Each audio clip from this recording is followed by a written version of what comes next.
में जो तेजी हो रही है उसके पीछे की कुछ वजहें पहले आपको बता देते हैं, उसके बाद हम डिम्पी से आंकड़ों पर चर्चा कर लेते हैं। फटाफट आप दिखाइए। एक्चुअली दुनिया भर में ब्याज दरें घटने का माहौल है। यूएस फेड की तरफ जो स्टेटमेंट आया है उससे भरोसा ये बढ़ा है कि भारत में भी ब्याज दरें घटेंगी। कब घटेंगी, इसको लेकर बस अब सवाल ये रह गया है। आईटी फार्मा में शानदार तेजी हो रही है। एफआईज की खरीदारी भी बाजार में लौट आई है, ये भी एक ट्रिगर का काम कर रहा है बाजार में। और क्रूड $80 प्रति बैरल के आसपास है। एक और कॉन्फिडेंस बढ़ाने वाली चीज, मिडिल ईस्ट में टेंशन थोड़ी सी बढ़ती हुई दिख रही थी, लेकिन उतना ज्यादा भारतीय बाजारों को परेशान नहीं कर रही है। वो बाजार कहीं ना कहीं उसको डिस्काउंट करके चल रहा है। एक रीजन स्पेसिफिक वो टेंशन के तौर पर देखा जा रहा है। और यही नहीं, फेस्टिव सीजन अब सामने खड़ा है। हमने देखा कि जन्माष्टमी है, उसके बाद गणपति, उसके बाद त्योहारों की झड़ी सी लग जाएगी, तो कहीं ना कहीं कंजम्पशन को बूस्ट करने वाला सेगमेंट हो जाएगा। तो ये सारी चीजें हैं बाजार को आज हम देखने की दम दे रही है, लेकिन लगातार जारी है। डिम्पी, धीरे धीरे हम करके 25,000 के ऊपर आए, वहां थोड़ा सा समय बिताया और आज फिर से तेजी की शुरुआत हो गई है। 25,100 के आंकड़े को पार कर लिया है। क्या ऑप्शंस के डेटा ये संकेत दे रहे हैं कि इस लेवल के ऊपर हम टिके और बड़ी तेजी के लिए आगे बढ़ेंगे?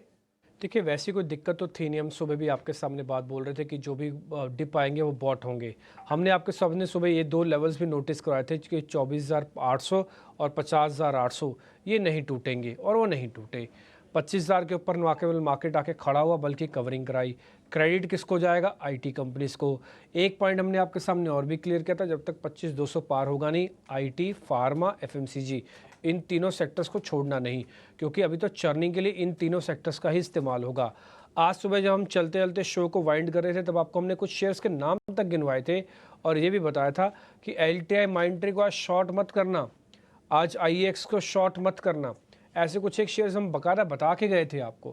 आज आप चेक कर लो एलटीआई माइंट्री उसके बाद से कितनी स्पीड से चला और इस समय बकायदा डेज हाई पे है। कहने का मेरे मतलब ये है कि मार्केट पूरी तरह से एक डिसिप्लिन बॉय की तरह है। किसी तरह की कोई ऐसा सच दिक्कत है नहीं। मार्केट के अंदर थेमेटिक अच्छे से काम हो रहा है। इंडेक्स मैनेजमेंट बहुत अच्छे से हो रही है। एक्सपायरी वाला कोई भी डिस्टर्बिंग फैक्टर मार्केट के पास नहीं है। अच्छा रोल ओवर होने के चांसेस हैं। अभी मैं जस्ट चेक ही कर रहा था रोल ओवर के नंबर, मैं आपको लगे हाथ वो भी बता ही देता हूँ। निफ्टी पे इस समय रोल ओवर 50% से ज़्यादा हो चुका है। और बैंक निफ्टी पे जो रोल ओवर की कंडीशन है वो एक बार मैं भी आपको चेक करके बता दूंगा। कहने का मेरे मतलब है कि रोल ओवर निफ्टी पे और बैंक निफ्टी पे अभी थोड़ा ठीक है। लास्ट के 1 घंटे में आपको और मूव दिखेगा। आपको सुबह याद है हमने आपके सामने एक पॉइंट बताया था कि बाजार आज दिन में कम से कम 2 बार ऐसे जोर से झटका लगेगा। आप उसके लिए प्रिपेयर रहिएगा। 1 मिनट के लिए इंट्राडे चार्ट दिखा सकते हैं हम निफ्टी का? 1 मिनट के लिए दिखाइएगा जरा इंट्राडे चार्ट निफ्टी का। आज अब जब आप खुले उसके बाद आप डिप ले गए, आपको गोता लगा था 50-60 पॉइंट का, उसके बाद आप रिकवरी करके 90 पॉइंट आए हो। ये आप स्टार्टिंग वाले जो डिप देख पा रहे हैं ना, उसके बाद 12 बजे के बाद का मार्केट ऑल टुगेदर अलग हो गया। हमने आपसे पहली बात यही बोली थी सुबह सेशन को बांटते हुए कि फर्स्ट सेशन में सपोर्ट बचाओ, सेकंड सेक्शन में हम बात करेंगे अपने हिट के यानी कि रेजिस्टेंस लेवल की। तो फर्स्ट सेशन में सपोर्ट बचे, सेकंड सेशन में हम रेजिस्टेंस के करीब पहुंच रहे हैं। तो मार्केट की जर्नी है, स्पेसिफिक होके काम कीजिएगा। बहुत सारे शेयर, बहुत सारी थीम हम लगातार आपको नोटिस करवा रहे हैं, आगे भी करवाएंगे और आप इसको अच्छे से नोटिस करते जाइएगा। अच्छा, एक और चीज़, आज ना बड़े शेयरों में एचडीएफसी और रिलायंस इंडस्ट्रीज़ 1 मिनट के लिए मैं आपको दिखाना भी चाहूँगा।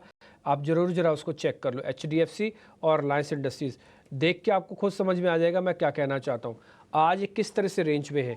नीचे देखिए, 1 मिनट जरा वापस एचडीएफसी दिखाना, 1 मिनट के लिए जरा दिखाना, फिर मैं आपको एक पॉइंट बताना चाह रहा हूँ। 1 मिनट जरा एचडीएफसी वापस दिखाओ, खाली एचडीएफसी दिखाओ खाली। नीचे देखो 1630 का भाव लिखा होगा, ऊपर लिखा है 1640 का भाव। कुल मिला के कितने पैसे हो गए? रुपये हो गए 10 रुपये। इस 10 रुपये के अंदर एचडीएफसी चला आज। आप सोच सकते हैं 1600 का शेयर 10 रुपये में चला है, बस चला है आपके सामने ये सारी बात। अब दिखाओ जरा रिलायंस, रिलायंस भी आज आपको सपोर्ट नहीं कर रहा। तो आज क्या हुआ कि सेक्शन के जो 6 शेयर्स थे उसमें से 2 शेयर्स ने एक्स्ट्राऑर्डिनरी सपोर्ट दे दिया, यानी कि ऐसा सपोर्ट दिया जो आपको ज़्यादा ज़रूरत ही नहीं पड़ी दूसरे शेयर्स की। उन दोनों शेयर्स का नाम है इन्फोसिस और दूसरे का नाम है टीसीएस। और वैसे भी ये दोनों शेयर जब तक 25,200 पार नहीं करेंगे, दोनों शेयर की दायित्व समझ लो आप, इम्पोर्टेंस ही समझ लो आप कि दोनों अपना रोल निभा के आपको यहाँ पे रखेंगे। अजीत मिश्रा, जतिन, सुमित जी और विनय जी हमारे साथ कार्यक्रम में जुड़ रहे हैं, उनसे ज़रा करते हैं बातचीत। सभी मेहमानों को एक बार दिखाओ जरा, उनसे बातचीत होगी। विनय सर बहुत बहुत शुक्रिया, थैंक यू वेरी मच समय देने के लिए। जतिन भाई आपका भी बहुत शुक्रिया। और सुमित जी आपका बहुत बहुत शुक्रिया, थैंक यू वेरी मच, आज आपने हमारे लिए समय निकाला। अजीत सर आपका भी बहुत बहुत शुक्रिया, थैंक यू वेरी मच। आज बैंक निफ्टी की एक्सपायरी है, कल निफ्टी की एक्सपायरी है, इसलिए क्लोजिंग का सेशन बहुत इंपॉर्टेंट होता है। हमारे देश के one of the finest technical derivative analyst ये चारों हैं जो आपको अपने स्क्रीन पर इस समय दिख रहे हैं। इन सबसे करेंगे बातचीत और थोड़ा आइडिया लेंगे कि इस मार्केट के अंदर करना क्या है। सबसे पहले आते हैं विनय रजानी के पास। विनय भाई एक बार ज़रा चेक करो निफ्टी और बैंक निफ्टी के अंदर आपको क्या चीज़ नोटिस हो रही है, दोनों के लिए बताना। जिनके पास लॉन्ग पोजीशंस हैं वो क्या करें और जिनके पास कोई पोजीशन नहीं है वो क्या करें। डेफिनेटली निफ्टी ने लीड किया और निफ्टी ने ऑल टाइम हाई बनाया और लगातार 10 दिन से हम देख रहे हैं कि Nifty back to back positive gains दे रहा है डेली बेसिस पे। तो एक अच्छा सेटअप है as compare to the bank Nifty. Bank Nifty relatively weak रहा है और इतना पार्टिसिपेट नहीं किया है।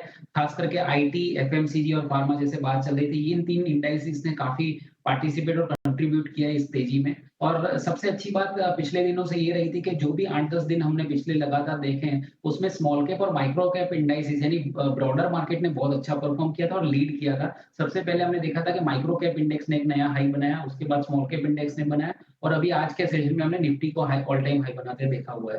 तो डेफिनेटली सेटअप पॉजिटिव है। हम हमारे क्लाइंट्स को यही एडवाइस दे रहे हैं कि आप अभी जो एक्जिस्टिंग लॉन्ग पोजीशन है निफ्टी में उसको ट्रेलिंग बेसिस पे ट्रेल करते जाइए। पहले हम 24,850 का स्टॉप लॉस बता रहे थे जो ट्रिगर नहीं हुआ और अभी 25,100 के आसपास ट्रेड कर रहा है, तो डेफिनेटली इसको ट्रेल करना चाहिए। और मुझे लग रहा है कि कहीं ना कहीं 24,950 के करीबन स्टॉप लॉस ले जाना चाहिए और उस स्टॉप लॉस से ट्रेलिंग लॉन्ग पोजीशन होल्ड करनी चाहिए। और मोमेंटम समहाउ मिसिंग है, धीरे धीरे बढ़ रहा है मार्केट बट सेक्टर स्पेसिफिक अच्छी मोमेंटम दिख रही है, जैसे फार्मा, हेल्थ केयर और खास करके आईटी सेक्टर में एक अच्छी तेजी हो रही है, तो उसके चलते निफ्टी को थोड़ा सपोर्ट ज्यादा मिल रहा है। जहां तक बैंक निफ्टी की बात करें तो बैंक निफ्टी में मुझे ऐसा लग रहा है कि एक downward sloping trend line technically मैं ट्रैक कर रहा हूँ। बैंक निफ्टी ने ऑल टाइम हाई बनाया था 5 जुलाई 2024 के वीकेंड पे क्लोजिंग, तो वहां पे एक 53,357 का एक ऑल टाइम हाई बना था। उसके बाद जितने भी स्विंग हाइज लगे हैं वो लोअर लगे हैं और उस लोअर स्विंग हाइज के जोड़ हाइज को जोड़ते हुए एक ट्रेंड लाइन बन रही है जो रेजिस्टेंस दे रही है 51,400 पे। तो जैसे ही बैंक निफ्टी 51,400 क्रॉस करेगा मुझे लग रहा है एक बड़ी शॉर्ट कवरिंग आ सकती है जो 1000 पॉइंट से भी बड़ी हो सकती है। तो I am closely tracking this level in spot bank Nifty. जैसे ही 51,400 क्रॉस होता है तो एक sharp short covering rally bank Nifty में देख सकते हैं, क्योंकि अच्छा खासा अंडर परफॉर्मेंस और लास्ट वीक में भी हमने डेरिवेटिव साइड से देखा था कि थोड़ा बहुत शॉर्ट कवरिंग हो रहा था और जैसे ही 51,400 टूटेगा तो ये शॉर्ट कवरिंग कहीं ना कहीं लॉन्ग बिल्ड कन्वर्ट हो सकता है। तो 51,400 का निफ्टी में ट्रैक करना चाहिए। ठीक है सर, सारे लेवल्स आपने मोटा मोटी बता दी, ये भी बता दिया कि किस तरह से उसको कैलकुलेट करना है, समझना कैसे है, उसके लिए बहुत शुक्रिया।